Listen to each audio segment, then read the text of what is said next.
The victory at Talaris Prime did not bring peace. It brought witnesses. Across the border regions of the Orion Arm, shattered listening posts, merchant guild relays, and frightened client worlds replayed the same impossible footage. Australian warships driving into superior numbers at knife range, power-armored soldiers clawing uphill through plasma fire, and then, at the edge of collapse, a second human fleet arriving from the dark to finish what the first had begun. For 100 systems, the lesson was simple. If humanity chose to stand with you, you might yet live. For the Kharzun Dominion, the lesson was different.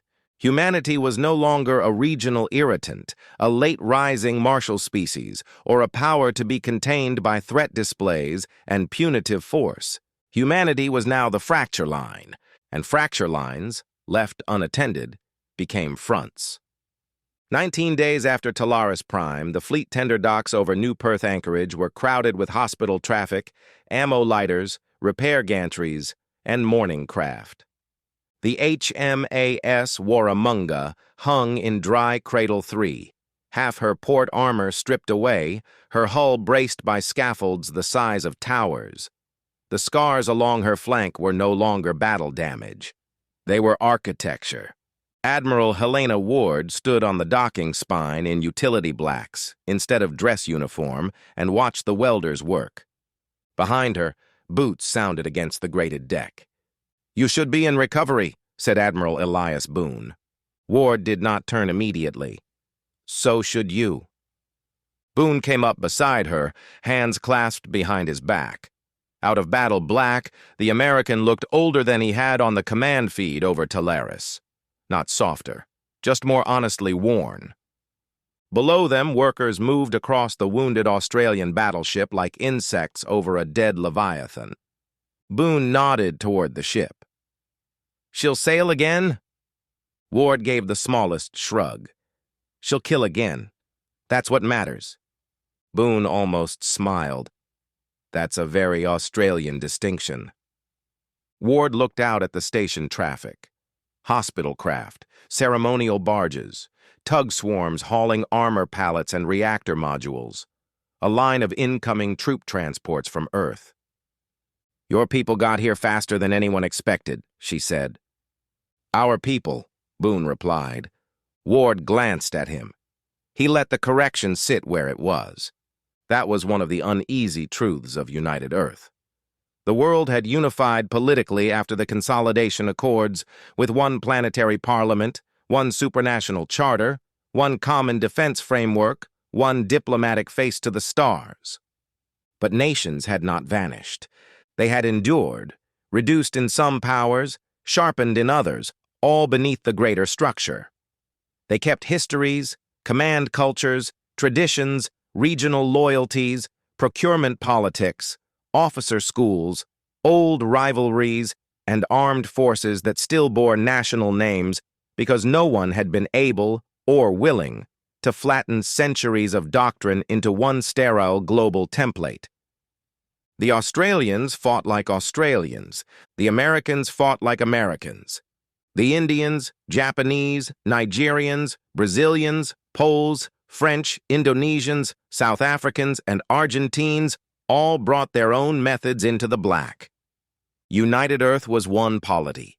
It was not one military mind, and that, more often than not, was its greatest strength. Boone leaned on the rail. "Joint Defense Council meets in 2 hours.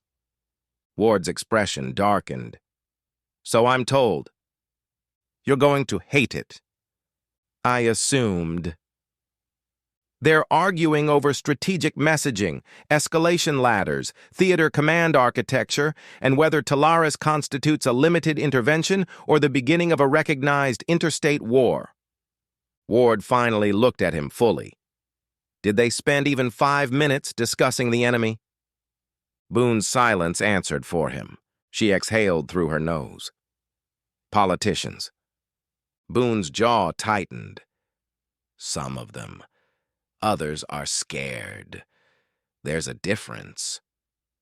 Before Ward could answer, a soft tone came through her wrist display. Priority signal, origin, Vayari Provisional Defense Secretariat. Her face changed the moment she read the first line. Boone saw it. What is it? Ward turned the display toward him. A single world rotated on the screen, half obscured by gas giant shadow. Nareth Deep Relay. Human advisory mission present. Contact lost after distress burst. Boone's eyes narrowed. How many humans? Unknown. Advisors, technicians, liaison staff, maybe security elements, mixed national contingent. A second message populated underneath the first. Intercepted Kharzun signal traffic indicates live prisoners. The dock suddenly felt colder. Boone straightened. That'll simplify the council meeting. Ward was already moving. The Joint Defense Council chamber on Luna had been designed to make people feel history. High stone arcs, bronze nation markers inset into black flooring. The flag of United Earth suspended above the central dais. Around the chamber perimeter stood the standards of the member states: Australia, the United States, India, Japan, Kenya, Brazil, Canada, and dozens more, each preserved not as rivals, but as constituent powers inside the larger whole. It should have felt noble. It mostly felt political. Ward stood before the assembled civilian ministers, defense chiefs, and service representatives with a tactical display behind her. Boone occupied the neighboring station. Marshal Kavita Rao of the Indian Deep Fleet dialed in from TIS Lunar Command. General Elodie Marchand represented European Expeditionary Group. Others filled the chamber in person and by holo. At the center hovered Nareth Deep Relay, a listening world, a refuel node. A tiny colony nested in the radiation-troubled shadow of a gas giant, notable only because it controlled a deep translation corridor between three outer sectors. Counselor Esteban Ruiz, chairing, folded his hands. Admiral Ward, summarize. Ward did. The relay had gone dark 7 hours earlier after transmitting a fragmented distress signal. Kharzun traffic analysis suggested the attack was deliberate, targeted, and fast. Surface installations were likely intact enough to hold prisoners. Civilian numbers were uncertain. Defensive forces were minimal. When she finished, silence held for several seconds. Then the arguments began. Sending a heavy response risks confirming total war conditions. We already crossed that threshold at Talaris. Talaris could still be framed as treaty intervention. Prisoners change the equation. We do not know whether those signals were bait. Boone finally cut across them. Everything is bait. The question is whether you still go. That quieted the room. Marshal Rao's voice came cool over the hollow feed. The Americans are correct on one point. This is almost certainly a trap. The Kharzun have now observed that coalition reinforcement behavior can be provoked by endangered allies. They may wish to see how we behave when human nationals are involved. Marchand added, or they want prestige captives, public executions, interrogation, propaganda leverage. A civilian minister from the Pacific Bloc frowned. We should not walk into an ambush blindly. Ward's patience thinned. No one is proposing blindness. We're proposing speed. Ruiz looked to Boone. Recommendation? Boone did not hesitate. Joint rescue and denial operation, fast carrier group, special operations package, electronic warfare lead, deep recon screen, minimal signature until final approach. If prisoners are recoverable, recover them. If not, deny the enemy anything useful and punish the force responsible. Nationality of lead force? Asked another minister. That was the real question hiding underneath all the others. Because in a united Earth, command lead still mattered. It shaped doctrine, rules of engagement, logistical rhythm, even what counted as acceptable risk. Ward and Boone exchanged a glance. Boone spoke first. Australians took the first blow at Talaris. They know the Kharzun at close range. Give Ward the operation. A murmur ran through the chamber. Ward said, I'll take it, but not alone. I want a composite task group. Composition? Ruiz asked. Ward began calling it out. Australian assault carrier element, American electronic warfare and strike destroyers, Indian deep sensor and interdiction ships for translation shadowing, Japanese stealth corvettes for close reconnaissance, a multinational special operations package under mission command, but with the ground assault corps assigned to Australian and American teams because they already had live Kharzun combat data. Some in the chamber visibly relaxed at the multinational nature of it. Others stiffened because that meant more complexity. Marshal Rao's hollow gave a faint approving nod. Now that is a human answer. Ruiz looked around the chamber. Objections? There were several. He ignored most of them. Granted, task group will deploy within 4 hours. Ward tapped the display, and Nareth expanded, the darkness around it suddenly more intimate. Then let's go get our people. They called the new force task group Quaka, not because anyone in high command liked the name, but because the Australians kept naming things before committees could ruin them. It was smaller than Task Force Boomerang, but in some ways more dangerous. Less parade, more blade. Its center consisted of the Australian carrier HMAS Kutable, 2 American strike destroyers, the Indian surveillance cruiser INS Arjun, the Japanese corvette JS Yukikaze, 4 escort frigates, 3 stealth tenders, and a multinational special operations transport carrying 200 of the best ground troops United Earth could move on short notice. Colonel Aaron Dwyer walked the troop deck while they translated outward. He recognized the looks. Pre-mission quiet. Not fear, exactly. Professionals rarely gave fear that much room, but an inward narrowing. Men and women mentally packing the things that mattered. Routes, contingencies, weapon checks, casualty probabilities, names they hoped would not end up on memorial walls. The force aboard was not homogeneous. Australians in dark olive power armor. Americans in heavier modular strike rigs built for breaching and sustained assault. Indian vacuum combat specialists with sleek sensor-laced helmets and narrow-line weapons. Japanese recon operators whose kits seemed almost too light to survive anything until you saw what it let them do. A Nigerian cyber warfare detachment, Brazilian medevac Marines, a Kenyan drone control team. United Earth in truth, still national, still distinct, still unmistakably one species. Major Elena Cross of the U.S. Marine Orbital Raiders was studying a holo map when Dwyer stopped beside her. "You're the American ground lead?" She looked up, measured him, then nodded. "You're the Australian everyone keeps mentioning in casualty reports." "That's me." Comforting. Dwyer grunted. "What's your preference? Fast breach or layered push?" Cross zoomed the map. "Depends what we find. Americans are good at forcing hard points. You lot are better once the battlefield stops making sense." "That's one way of putting it." She gave him a sharp smile. "I mean it as a compliment." He looked over the map with her. Nareth Deep Relay had one main colony basin, a refinery shelf, underground storage galleries, a communications spine, and a subsurface vault complex attached to the deep array relays. If the Kharzun were holding prisoners, the vaults were the most likely site.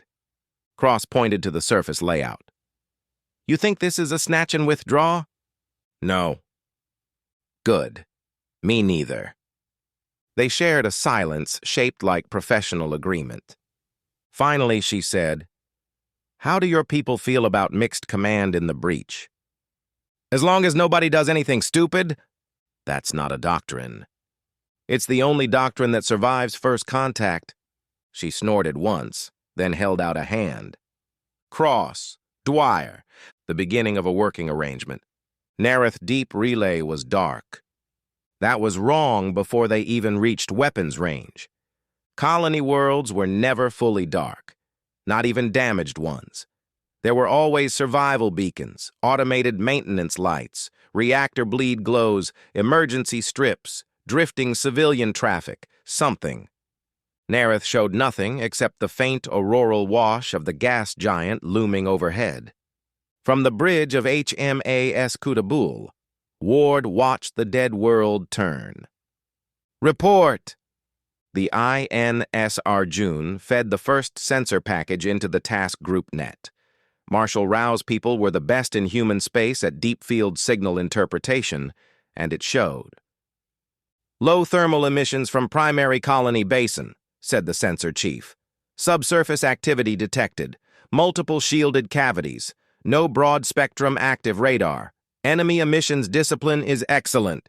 "Minefields?" Ward asked. "Likely.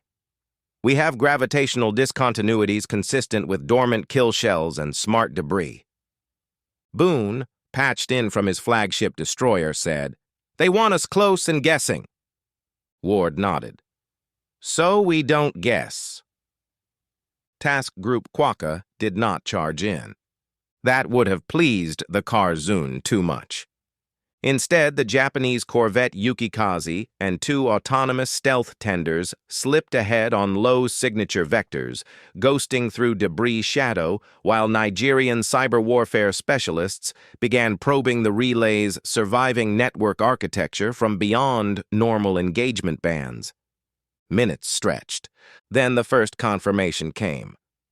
"Surface imagery packet received," called Tactical. The display sharpened.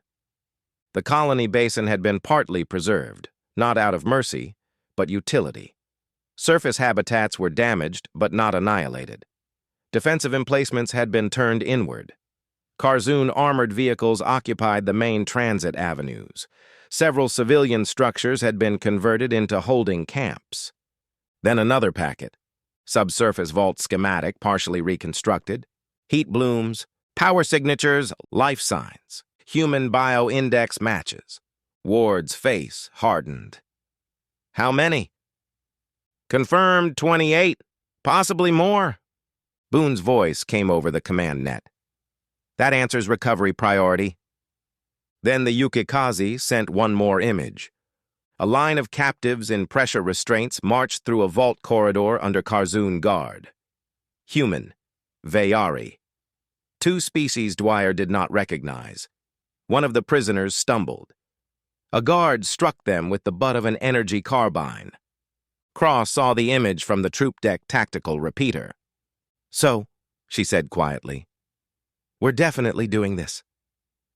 Dwyer answered without looking away from the display. "Yeah." Then every alarm on the task group net fired at once. The dead world woke up. Kharzun launch cells burst open across the dark side of the moonlet. Hidden beam towers unfolded from regolith camouflage. Dormant mine clusters lit their drives. From behind the gas giant's limb, 3 heavy Kharzun cruisers and a screen of escorts burned hard toward the human formation. Ward did not flinch. "There's the ambush," Boone said. Ward keyed fleet-wide. "All units execute glasshook. We split them." Task Group Quaka fractured into pre-planned vectors. American destroyers surged outward under electronic warfare screens, broadcasting false flagship signatures and thermal ghosts. The Indian cruiser dropped back to command the sensor picture. Australian frigates turned inward to cover the insertion lane. The Kutabul held center like a boxer inviting the punch. The Kharzun took the bait. 2 of their cruisers committed toward the louder American signatures. The third drove for the carrier. Boone's voice held a grim satisfaction. Always nice when they cooperate. Then the void lit. The battle over Narith was not like Talaris. Talaris had been open slaughter and fleet-scale brutality. Narith was sharper, closer. Every vector mattered. American destroyers filled the dark with false returns and attack drones, feeding the Kharzun a target picture designed to look just credible enough. When the lead cruiser committed its beam batteries, it fired into empty geometry and exposed its flank to a spread of Australian anti-ship missiles skimming cold through a debris seam. The impacts were not catastrophic. They were precise. Shield vanes, sensor towers, maneuver blister clusters, things that made a ship blind and clumsy before they made it dead. The Kutabul's escorts opened with rail batteries at medium range, hammering minefields into drifting shrapnel before the insertion craft could enter. The Arjun fed firing solutions through the clutter faster than the Kharzun could adjust. The Japanese stealth corvette, still nearly invisible, put a spread of penetrators into the rear escort screen and vanished again. "Enemy insertion denial degrading," called Tactical. Ward answered, "Good. Hold the lane." Boone's destroyers then did what American ships did best when they had room to improvise and permission to be unpleasant.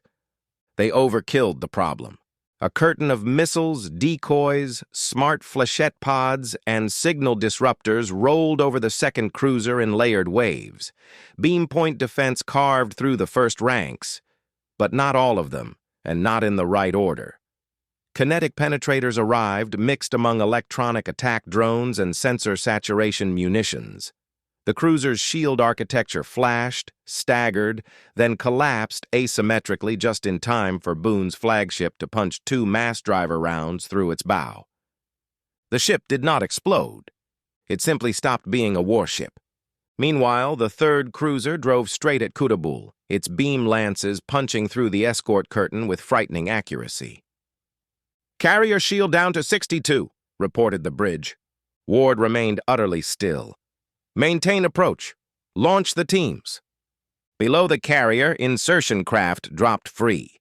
The first boots onto Nareth belonged to Ghosts. Japanese recon operators hit the refinery shelf in low-signature descent shells and vanished into the ruined superstructure to mark anti-air and access routes. Then the Australians came down hard. Then the Americans. Dwyer's and Cross's first wave landed in separate but supporting zones along the shattered basin edge, their drop cutters touching down amid storage tanks, conveyor ruins, and broken magrail arches. The gravity was lighter than standard, enough to make movement treacherous if your armor compensation lagged by even half a second. It did not. Australian troops fanned into the smoke with projectile rifles shouldered, their armor servos muttering quietly beneath the thunder overhead. American breachers moved parallel through the refinery trenchworks, heavier weapons up, using overlapping shield drones and mobile cover plates to anchor the line. Kharzun defenders appeared almost immediately. Not in parade ranks this time. In kill cells, they had learned from Talaris. Energy fire came from concealed cross angles, forcing the humans to ground. Hard light barrier projectors snapped on across alley mouths and maintenance cuts, turning the industrial terrain into a maze of glowing choke points. Cross flattened behind a broken conduit as plasma stitched the wall above her. They've pre-shaped the battlefield. Dwyer was on the adjoining net. "Good! Means they expect us to come one way." He marked 3 routes. "We come 4. That was the difference. Australian doctrine under Dwyer loved fracture and confusion. Break the enemy's expectation map. Force them to fight local, not conceptual. American doctrine under Cross excelled at creating pressure so hard the enemy had to reveal their anchor points. Together they became unpleasantly complementary. Cross's Marines hit the front hard with breaching cannon, shield drones, and disciplined suppressive fire. Kharzun hardpoints lit up in response, focusing on the obvious assault. That was when Dwyer's teams went through the maintenance underworks, over the collapsed rail spine, and straight down the side lanes the Kharzun had written off as tactically inconvenient. At 20 meters, inconvenience became death. Projectile rifles hammered through side arcs and visor seams. Underbarrel smart grenades burst behind barrier projectors. Australian exo-assault troopers vaulted a half-collapsed conveyor line and landed inside a Kharzun fire nest before its gunners could traverse. Cross saw the shift on her tactical overlay and drove the Americans forward at once. "Move, move, move!" Her raiders broke the first trench line with brute force, rotary shot cannons chewing through shield emitters at ranges too short for elegance.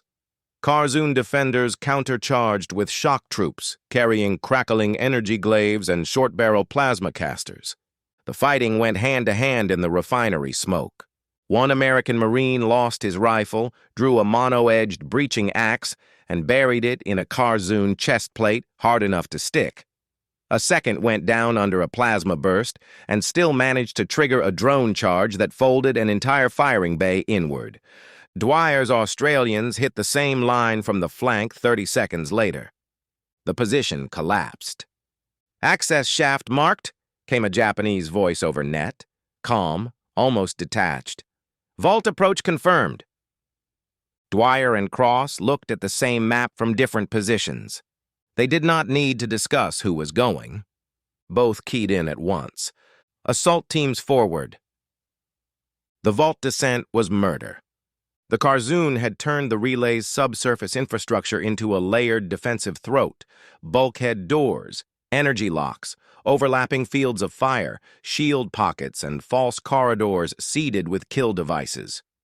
It was the sort of place energy weapon-centric forces loved to defend. Narrow lines, clear arcs, channeled targets. Human forces adapted. Americans blew doors. Australians flowed through the damage before the debris stopped moving. At each choke point, the Kharzun tried to establish luminous walls of suppressive fire. At each choke point, the humans responded with smoke, fragmentation, ricochet geometry, burst drones, tungsten breaching slugs, and low-visibility advances that made elegant firing plans irrelevant.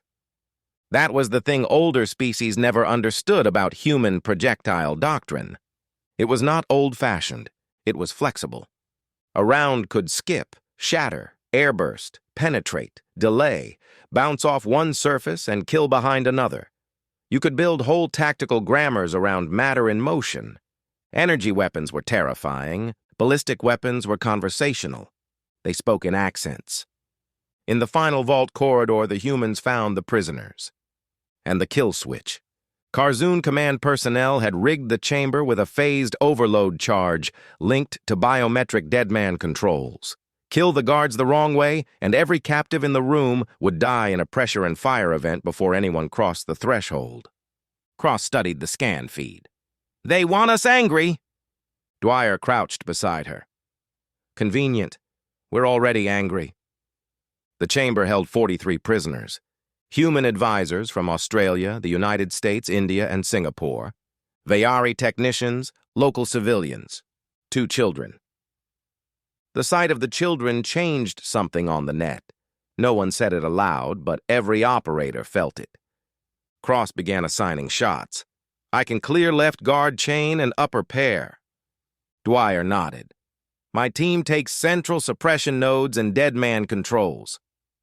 An Indian commando lieutenant spoke over the shared channel. "We can spoof the biometric handshake for 6 seconds, no longer." "6 is plenty," Dwyer said. "No," Cross replied, checking the timing one last time.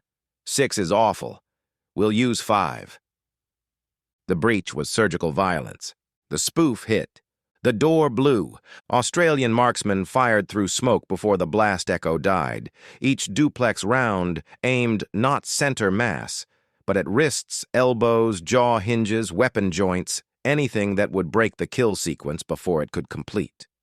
American raiders poured in low behind mobile shield plates, catching the surviving guards in close shotgun bursts. A Kharzun officer tried to trigger manual detonation and lost both arms to a ricocheted Australian breaching round that came in off a wall angle no elegant weapon would ever have taken. 5 seconds. 4, 3. The charge went dead. Then the room dissolved into commands, medics, cutters, evac harnesses, identification checks, crying civilians, and the old battlefield miracle of people discovering they had not died after all.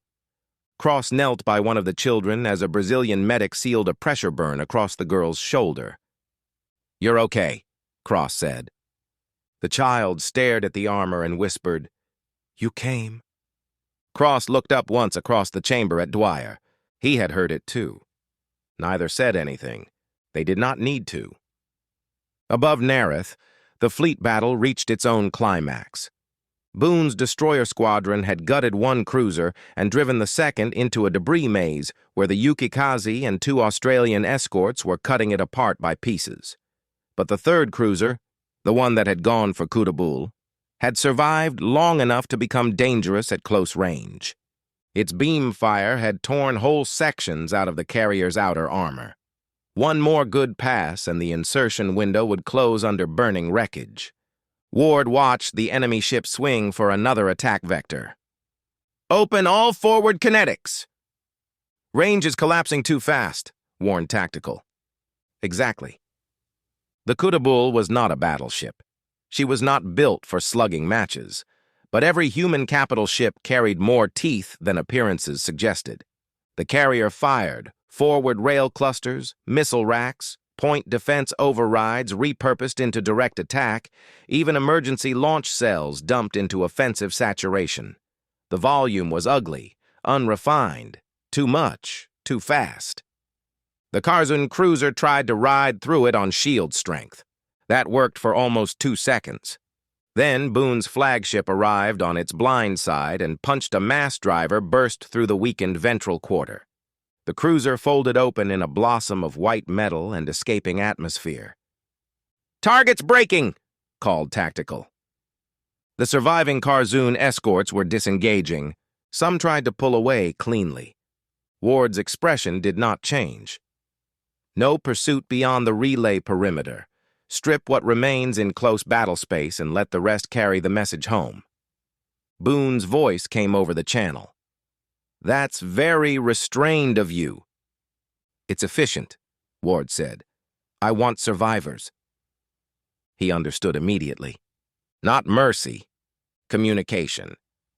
Let them report what human rescue doctrine looked like in practice. Let them explain that taking human prisoners did not deter intervention. It accelerated it. Extraction from Nareth took 31 minutes. It felt like 3. The prisoners came up first under armored escort, while rear teams seeded demolition charges through the vault network and signal core. Anything the Kharzun had touched, used, or hidden in, humans either took or destroyed. Cross's Marines carried out a wounded Vayari technician whose legs had been broken during interrogation. Australian troopers escorted Indian analysts who were still trying to pull intact Kharzun data cores from half-melted consoles on the way out. A Japanese recon operator emerged carrying one rescued child under one arm and a captured enemy tablet in the other, as though both were equal categories of mission success. At the basin edge, Dwyer turned once to look back at the relay. It was still dark. But now it was dark on human terms. Ward's voice reached the ground teams over command net. "All elements clear. Demolition in 60 seconds. Cross boarded last among the breachers. Dwyer boarded last among the Australians. Below them, charges rolled through the subsurface vaults in chained concussions, collapsing Kharzun holdfasts and severing the relay spine. Fire climbed out of maintenance shafts in orange plumes. The industrial shelf shuddered and began to fold inward. No one cheered. Rescues were not triumphs. They were refusals. Refusals to abandon. Refusals to leave people to the dark because the dark was dangerous. Refusals to accept that being strategically cautious meant becoming morally hollow. As the dropships broke atmosphere, one of the recovered advisors, a thin American signals officer with dried blood down one side of his face, looked across the crowded compartment at the Australians and Americans around him. "You all came together?" A trooper laughed tiredly. "Mate, half of Earth came." The signals officer managed a weak smile. "Good." Then he passed out from exhaustion. 3 weeks later, the footage from Nareth Deep Relay spread farther than the footage from Talaris had. Not because the battle was larger, because the message was clearer. At Talaris, humanity had saved an ally. At Nareth, humanity had crossed the dark for captives, civilians, technicians, children, and outnumbered personnel on a dead relay no strategist would have considered worth the risk by simple material calculus. That frightened the Dominion more, because it revealed a dangerous trait in the human species. Humans did not only mobilize for conquest, resource denial, prestige, or alliance architecture. Humans mobilized for each other. the distinction mattered. On the memorial concourse above New Perth anchorage, new names were still being carved when Ward, Boone, Dwyer, and Cross stood together beneath the flags of United Earth and the member nations. Around them waited survivors from Talaris and Narith, Australians, Americans, Indians, Japanese, Vayari, civilians in hospital grays, officers in formal black, children who should not have seen war and now had. Boone looked at the joined standards lining the hall and said quietly, "Funny thing about unity." Ward glanced at him. "Go on." "It doesn't mean sameness." Below the Earth flag, the old national banners hung in still air. Australia, United States, India, Japan, and the rest, each different, each still there. Ward said, "Good thing. Same thinking gets you killed." Cross, standing nearby with one arm in a sling, gave a tired half-smile. "Different thinking gets you into trouble, too." Dwyer looked up at the standards, and then out through the great viewport at the repaired and repairing ships beyond. "Depends," he said. "Who's standing next to you when it does?" For a moment, no one spoke. Beyond the glass, the battered hull of HMAS Warramunga caught the station light in bands of scarred silver. Nearby, an American destroyer slid into dock under tug escort. Further out, the sleek line of an Indian cruiser crossed paths with a Japanese corvette in silent transit. Separate ships, separate traditions, separate ways of war, one species, one Earth. And now, unmistakably, one warning to anyone watching from the dark. If you strike humanity's allies, humans will come. If you take human prisoners, humans will come harder. And if you think distance, fear, politics, or numbers will make humanity hesitate long enough for you to secure the victory, you have misunderstood the species. Because somewhere beyond your range, under some flag that still flies beneath the greater banner of Earth, another fleet is already turning toward you. Like and subscribe for more stories that are uploaded regularly. Feel free to leave a comment or a suggestion about a story you would like to hear.